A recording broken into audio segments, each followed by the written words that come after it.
Vous pensez que s'il y a tant de chômage en France, et le chômage est massif, c'est à cause de notre droit du travail. Qu'est-ce qui vous fait dire ça? Est-ce que vous avez la preuve de cela? Pour gérer les 190 salariés de l'entreprise, il ne se sépare jamais de cet ouvrage volumineux. Ah oui, c'est assez lourd. Hein. Notre fameux code du travail, si lourd, avec ses près d'1,5 kg. C'est le code du travail, je le repose, c'est crevant, quoique ça pourrait me faire la musculation. Pour un poids d'1,4 kg, 1422 grammes exactement. Vous êtes chef d'entreprise à Paris? Absolument, j'ai 450 salariés. C'est beaucoup. C'est beaucoup. Et c'est compliqué de gérer 450 salariés avec le code du travail actuel? Pierre Marolle dirige une PME spécialisée dans l'équipement pour l'aéronautique et la logistique. L'entreprise compte 210 salariés, mais Pierre Marolle se heurte à un obstacle, ce pavé d'1,5 kg. 1,5 kg, plus de 8000 articles, rarement limpides, difficile de s'y retrouver. Le code du travail, pour lui, synonyme de casse-tête. Aujourd'hui, si vous n'avez pas un cabinet comptable, pour gérer tout ça, bientôt il va falloir être juriste pour gérer le personnel. Sans compter que ça, c'est le code du travail, mais il y en a au moins encore autant de jurisprudence. Qui, avec les 600 pages de la loi, forme un ensemble de 1900 pages. On est aidé par des spécialistes à faire l'exégèse de ce qui est écrit là-dedans. Mais c'est plutôt compliqué, oui. Trop touffu, trop complexe selon le dirigeant, qui réclame une simplification du texte. Est-ce que vous croyez que soit le Code du travail, soit les réformes dont j'ai parlé, vous croyez vraiment que les chefs d'entreprise, ils comprennent quelque chose? Le droit du travail, c'est une forêt obscure pour initiés ou pour spécialistes. Le code, c'est quand même un maquis invraisemblable de règles. Il y a plus de 700 branches d'entreprise. Donc déjà, il faut réduire ce nombre de branches. On veut faire le ménage dans les branches professionnelles. C'est vrai qu'il y en a 700. C'est vrai que c'est beaucoup trop. Alors on veut descendre à 400, on veut descendre à 200, même descendre à 100. Toutes ces branches-là, c'est les jurantes et les guildes de l'ancien régime. Et on n'ose pas y toucher. Il y en a qui font marrer. Allez, allons-y. Il y a effectivement une branche qui concerne les guides amazoniens. Les gars, ils sont 6 personnes. La branche des pipes et fumes-cigarettes de Saint-Claude, ils sont moins de 80. Et puis alors, la plus belle, c'est celle des salaisons de morue du canton de Fécamp. Là, il y a un mec, ça fait marrer. Combien d'arbres, combien de branches mortes avez-vous dû abattre pour que la lumière entre dans cette forêt et devienne une clairière?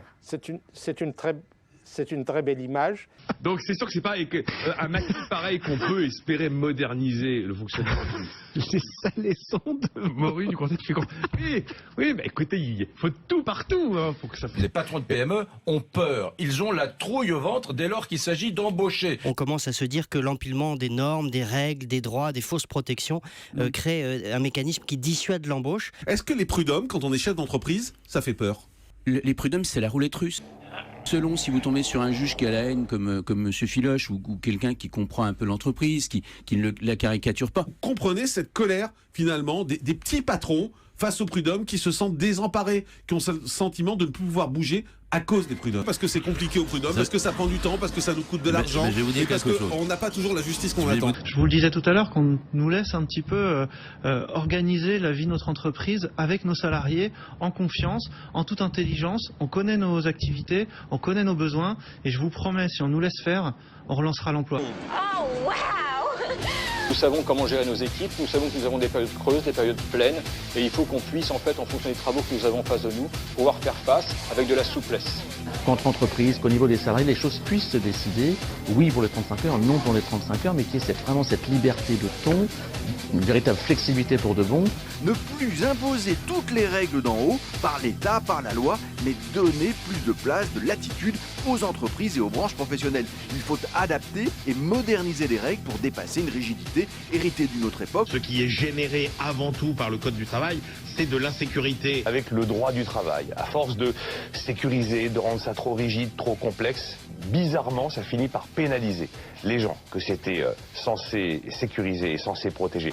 Il est plus facile de divorcer, dans certains cas, que de rompre un contrat de travail. Là, par contre, c'est dans tous les cas. Rompre le contrat de travail est vraiment très, très difficile aujourd'hui. C'est très difficile de dire on va réformer le droit du travail, mais attention, on ne touchera rien des avantages acquis au fil des décennies aux salariés. Parce que précisément, le problème, il est là. Les avantages sont trop importants. Et les salariés, à force d'être trop protégés, ne sont plus protégés. J'ai l'impression que le gouvernement ne veut pas faire de vagues, ne veut pas se fâcher avec la gauche, avec les syndicats, puis au-delà même, avec les retraités, les handicapés. C'est possible d'assouplir cet énorme code du travail en touchant ni à la durée légale du travail, ni au SMIC, ni même au contrat de travail. Est-ce que l'action du gouvernement ne va pas faire pchit, justement? Est-ce que le gouvernement n'est pas condamné à l'inaction? Aujourd'hui, la souplesse et les dérogations, elles existent. Mais elles sont toujours vues comme honteuses, me dit le conseiller de Matignon sur ces questions-là. Désormais, eh bien, elles seront évidentes, intégrées, acceptées. On pourra déroger aux règles. On y arrive. Les 35 heures, ça n'est plus qu'une façade en carton-pâte. Il n'y a plus rien dedans. Les 35 heures ont été une mauvaise idée. Bon, les 35 heures, c'est fini. C'est comme Capri, les enfants. Il faut arrêter. Qu'est-ce que ça veut dire? Ça veut dire que tout est adaptable, que l'efficacité prime. Ça s'appelle comment? Ça s'appelle le libéralisme. Et c'est porté par une figure incontestable de la gauche, Robert Badinter. C'est malin.